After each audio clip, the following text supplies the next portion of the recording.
Making human nature work for you by Les Giblin. Why not go after what you want? Let's not apologize for the fact that we need what other people have to offer. Let's not apologize for the fact that we want to be successful in our dealings with others. Instead, let's get together in this book and have a heart-to-heart talk about how you can go about getting what you want from other people. I have no Pollyanna theories about how people ought to act, and no gimmicks or gizmos for getting along with others by keeping down your own desires. Instead, I want to tell you in this book some things I have discovered about how human beings do act and react, and how you can use these things to get what you want, whether it is a raise from your boss, an order from a prospect, or goodwill from a new neighbor. It has been said that knowledge is power. Knowledge about human nature, as it is, not as theorists say it ought to be, can help you get what you want from other people. The methods presented in this book do not represent any high-flung theories that I dreamed up, but represent tested methods and techniques that grew out of many years of work in my human relations clinics. They have proved themselves in the lives of thousands of people. These methods may upset some popular ideas, but they do have one advantage: they work. Everybody wins, nobody loses. Thousands of people know that they want things from other people, but they are timid in going after what they want in the fear that satisfying their own desires would be selfish. They instinctively feel that securing success and happiness for themselves would necessarily mean depriving some other human being of some success or happiness. Let's get one thing straight: successful human relations means giving the other fellow something he wants in return for something you want. Any other method of dealing with people simply doesn't work. The reader who has no scruples about taking what he wants from other people without giving something in return does not need a book on human relations. This book is written for those thousands of people who would like to master the art of getting what they want from the other fellow and making the other fellow happy about it. The three basic methods of dealing with people. No human being is self-sufficient. Each of us needs things that other people have to offer. You have things that other people need. All our dealings with other people are based upon these needs. There are only three basic ways in which we deal with other people. 1. You can take what you need from the other fellow by force, threats, intimidation, or by outsmarting him. Although criminals naturally fall in this category, many respectable people employ this method in more subtle ways. 2. You can become a human relations beggar and beg other people to give you the things you want. This submissive type of personality makes a deal with other people: I won't assert myself in any way or cause you any trouble, and in return, you be nice to me. 3. You can operate upon a basis of fair exchange or give and take. You make it your business to give other people things they want and need, and invariably they will turn around and give you the things you need. You can get what you want and help others at the same time. For many years, we have assumed that if we attempted to satisfy our own desires for success and happiness, we would of necessity deprive some other person of satisfying his own wants. But the evidence all points in the other direction. A happy human being is more likely to spread happiness than an unhappy human being. A prosperous human being is more likely to benefit those with whom he deals than is a chronic failure. A person who has reasonably satisfied his own desires is much more generous and considerate in taking into account the desires of others than is a person whose every desire has been frustrated. Psychologists, criminologists, ministers, and now even doctors tell us that most of the trouble and misery in this world is caused by unhappy people. They Tell us that, by making yourself miserable and frustrated, you are doing other people the greatest disservice you could possibly devise. The key to successful human relations. The real key to successful human relations is learning as much as we can about human nature as it is, not as we think it ought to be. Only when we understand just what we are dealing with are we in a position to deal with it successfully. So let's take a look at human nature. Let's see just what it is that other people really want. Let's get together and work out some methods for supplying these needs and wants. Let's learn how to work with human nature rather than against it. Maybe we'll learn that the big trouble with the world isn't that people are made the way they are, but that we too often ignore the hungers of the people with whom we deal. You may be agreeably surprised to find that human nature really needs no glossing over, no idealizing, but that the good Lord really did know what he was doing when he made us the way he did.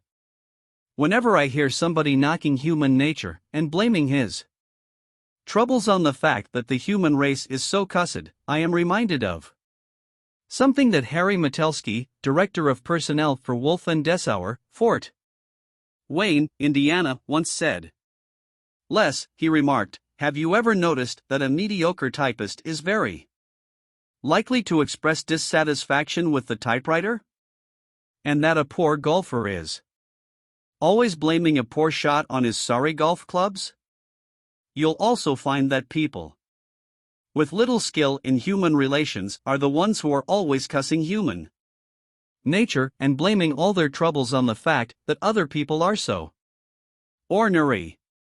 One of the big reasons so many people lack confidence in dealing with others is that they do not understand what they are dealing with. We are always unsure of ourselves and lack confidence when we are dealing with the unknown. Watch a mechanic try to repair the engine of a strange automobile that he does not understand. He hesitates. His every movement shows lack of confidence. Then watch a master mechanic, who understands the engine he is working with. His every movement exudes confidence. It is the same for anything we are dealing with.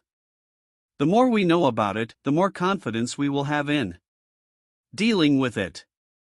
Memorizing a few rules on human relations, which you apply as if they were gimmicks, won't give you confidence in dealing with people. But an understanding of human nature and an understanding of the basic principles behind human behavior will. Once you understand why people act as they do, you'll automatically find yourself feeling more confident in dealing with them. Along with an understanding of human nature, this book will also give you definite practical methods to apply. You will be given tested techniques for putting into practice your knowledge of human nature. These tested techniques have worked for thousands of others, and they will work for you. Once you begin to put into practice your knowledge about people, you will find in yourself a new power in dealing with them. All of us want two things out of life: success and happiness. All of us are different. Your idea of success may be different from mine. But there is one big factor which all of us must learn to deal with if we are to be successful or happy. The big factor is the same whether you are a lawyer, doctor, businessman, salesman, parent, sales clerk, housewife, or whatnot. The one common denominator to all success and happiness is other people. Various scientific studies have proven that if you learn how to deal with other people, you will have gone about 85% of the way down the road to success in any business, occupation, or profession, and about 99% of the way down the road to personal happiness. Merely getting along isn't the answer.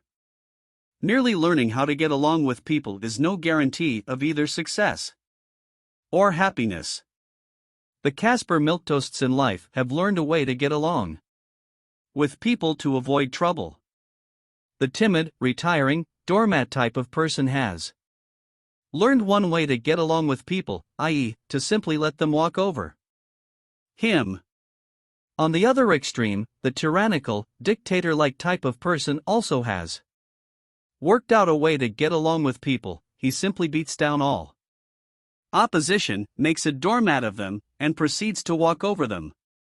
We don't need any more books on how to get along with people, for each of us already has his private system all worked out. Even the neurotic has his own special way of doing this, and psychologists tell us that neurosis itself can be defined as a pattern of responses which the neurotic has worked out for getting along with people.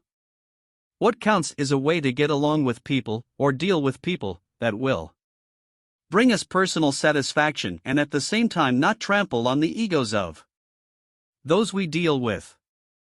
Human relations is the science of dealing with people in such a way that our egos and their egos remain intact. And this is the only method of getting along with people that ever brings any real success or any real satisfaction. The reason 90% of people fail in life.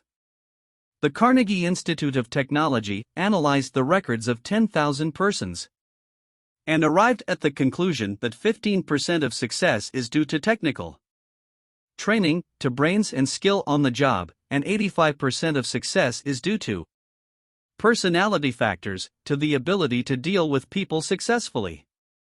When the Bureau of Vocational Guidance at Harvard University made a study of thousands of men and women who had been fired, they found that for every one person who lost his job for failure to do the work, 2 persons lost their jobs for failure to deal successfully with people. The percentage ran even higher in a study reported by Dr. Albert Edward Wiggum in his syndicated column, Let's Explore Your Mind. Out of 4,000 persons who lost their jobs in 1 year, only 10% or 400 lost out because they could not do the work. 90%, or 3,600 of them, lost out because they had not developed the personality for successfully dealing with other people. Where success and happiness come from? Look around you. Are the most successful people you know those with the most brains, the most skill? Are the people who are the happiest and get the most fun out of life so much smarter than the other people you know? If you will stop and think a minute, the chances are that you will say that the people you know who are the most successful and enjoy life the most are those who have a way with other people. Your personality problems are your problems with other people. There are millions of people today who are self-conscious, shy, timid, ill at ease in social situations, who feel inferior and never realize that their real problem is a human relations problem. It never seems to get across to them that their failure as a personality is really a failure in learning to deal successfully with other people. There are almost as many who, at least on the surface, seem to be the very opposite of the shy, retiring type. They appear to be self-assured. They are bossy and dominate any social group they are in, whether it is the home, the office, or the club. Yet they too realize that something is missing. They wonder why their employees or their families do not appreciate them. They wonder why other people don't cooperate more willingly, why it is necessary to continually force people into line. And most of all, they realize in their more candid moments that the people they are most anxious to impress never really give them the approval and acceptance that they crave. They attempt to force cooperation, to force loyalty and friendship, to force people to produce for them, but the one thing they cannot force is the thing they want the most. They cannot force other people to like them, and they never really get what they want because they have never mastered the art of dealing with other people. Banaro Overstreet, in her book Understanding Fear in Ourselves and Others asterisk says that disruptive emotional problems always have their root in our relations with other people. The human being experiences fear when his car skids on an icy highway, but such fear does not distort his personality. He experiences pain when he drops a hammer on his foot, but such pain does not foster a brooding hostility. The one loss he cannot tolerate and remain in emotional health is loss of goodwill between himself and his fellow humans. Horse and buggy methods won't work in an atomic age. There might have been a time in past history when a prominent industrialist could say the people be damned and get away with it.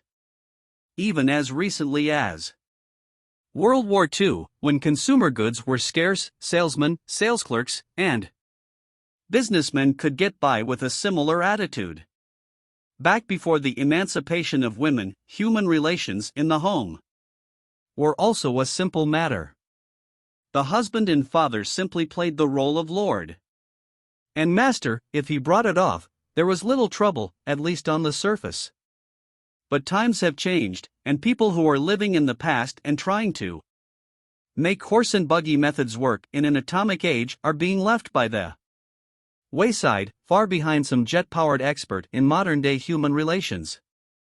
As civilization progresses, as new inventions shrink our world smaller and smaller, as our economic life becomes more specialized and complicated, other people become more and more important to us. Davy Crockett's world is no more. Davy Crockett was a rugged individualist and could afford to be. In his day, human beings were not as dependent upon each other as we are today.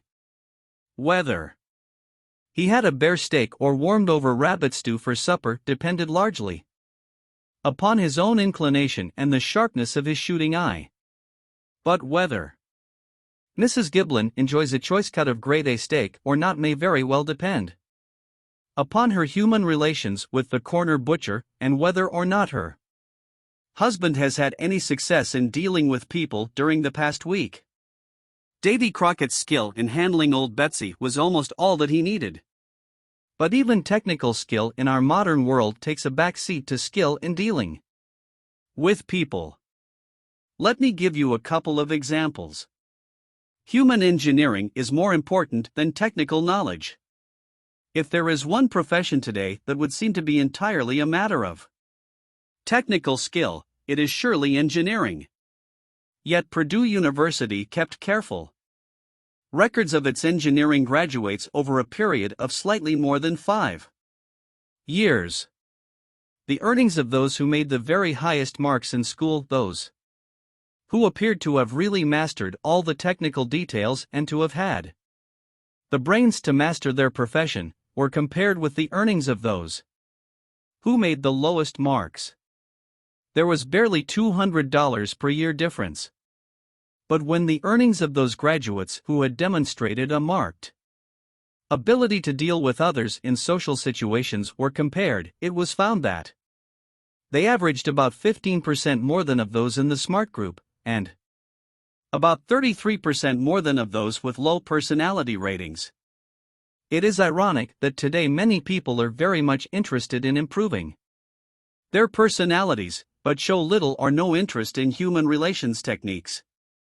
Yet, as Dr. Albert Edward Wiggum, the eminent psychologist, has pointed out, when you boil personality down to its basic ingredients, it is nothing more than the ability to interest and serve other people. People are here to stay.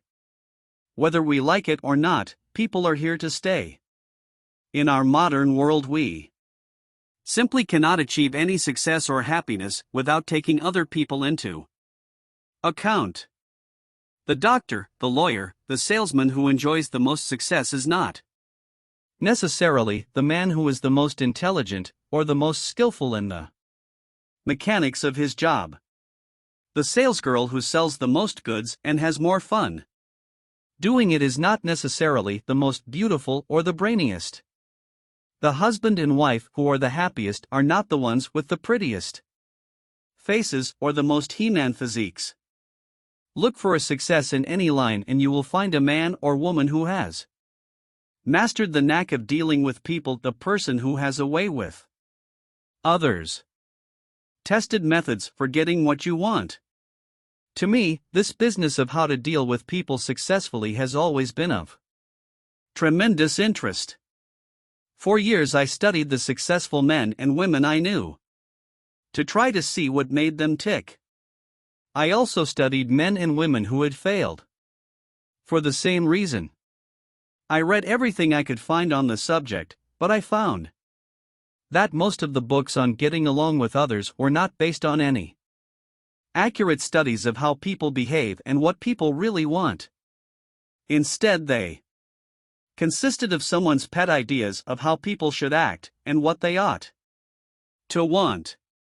They were either Pollyanna-type essays on how to placate others by giving up every satisfaction you wanted for yourself, or else advice on how to dominate others by a forceful personality. Over a period of years, however, I found that there were men and women who were quietly using techniques and methods that worked, not only in getting along with other people, but in getting what they wanted as well. Strangely enough, many of the methods and techniques used by these people were the same old techniques that had been written about for years, but with one big difference. They were applied, not superficially, or as gimmicks, but with an understanding of human nature. They were used as principles rather than platitudes. Skill depends on mastering certain basic principles. Skill in human relations is similar to skill in any other field, in that success depends upon understanding and mastering certain basic general principles. You must not only know what to do, but why you're doing it. Don't be a Johnny one note. As far as basic principles are concerned, people are all the same. Yet each individual person you meet is different. If you attempted to learn some gimmick to deal successfully with each separate individual you met, you would be faced with a hopeless task, just as a pianist would be up against an impossible task if he had to learn each individual. Composition is something entirely new and unique. What the pianist does is to master certain principles. He learns certain basic things about music. He practices certain exercises until he develops skill at the keyboard. When he has mastered these basic things, he can then play any piece of music that is put before him, with some practice and additional learning. 4. Although each individual piece of music is different from every other, there are only 88 keys on the piano, and only 8 notes in the scale.